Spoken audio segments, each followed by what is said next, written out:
Legal exercise 4 start. It appears that after hearing the arguments of learned counsel for the parties, the learned tribunal came to the conclusion that the accident took place due to rash and negligent driving of DCM truck, bearing registration number UP78/N3907. And in the said accident, the deceased Dr. Rajiv Kumar had received serious injuries, and due to that, he died. Full stop.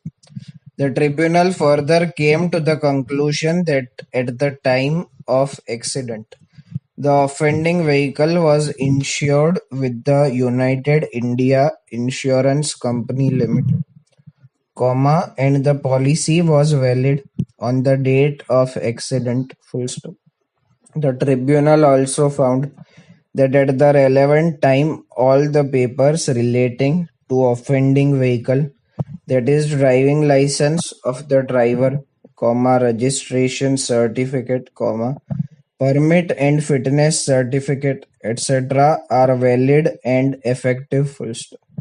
Thus, the insurance company is liable to indemnify the owner. Full stop. The learned tribunal, after discussing the materials available on the record, further came to the conclusion that the claimants are entitled to receive compensation to the tune of rupees 16,39,320 with 6% interest. Full stop. Against the aforesaid finding, by which learned tribunal assessed the compensation, this appeal filed by the claimants and appellants further prayed for enhancement of the compensation. Full stop. It is submitted by Shri Vidyakant Shukla, the learned counsel for the appellants, that the learned tribunal, while assessing the compensation, had deducted one-third amount towards the personal expenses of the deceased. Full stop. It is submitted that in the instant case, on the date of filing of claim application, as well as on the date of passing of judgment, altogether 5 persons were dependent upon the deceased. Full stop. Thus, as per the judgment of the Honorable Supreme Court in Sarla Verma and others versus Delhi Transport Commission and another, reported in 2009 6 SCC 121, only one-fourth amount is liable to be deducted from the total income of the deceased towards personal expenses. Full stop. It is then submitted that the learned tribunal, while assessing the compensation, had arbitrarily refused to add any amount in the income of the deceased towards future prospect. Full stop. It is submitted that admittedly, at the time of accident, the deceased was working as annual medical officer under the state government.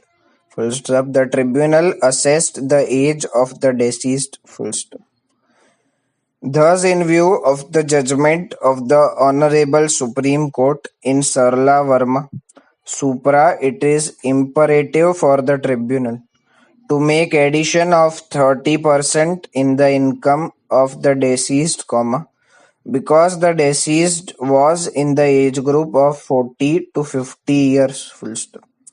It is further submitted that the learned tribunal had wrongly deducted rupees 16,420 from the income of the deceased, which the claimant number 1 is getting from the state government towards family pension. Full stop.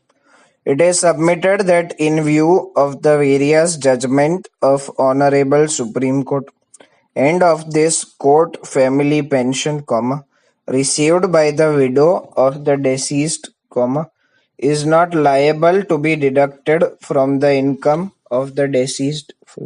Therefore, It is submitted that the entire assessment of compensation made by the tribunal is illegal and against the law laid down by the Honorable Supreme Court.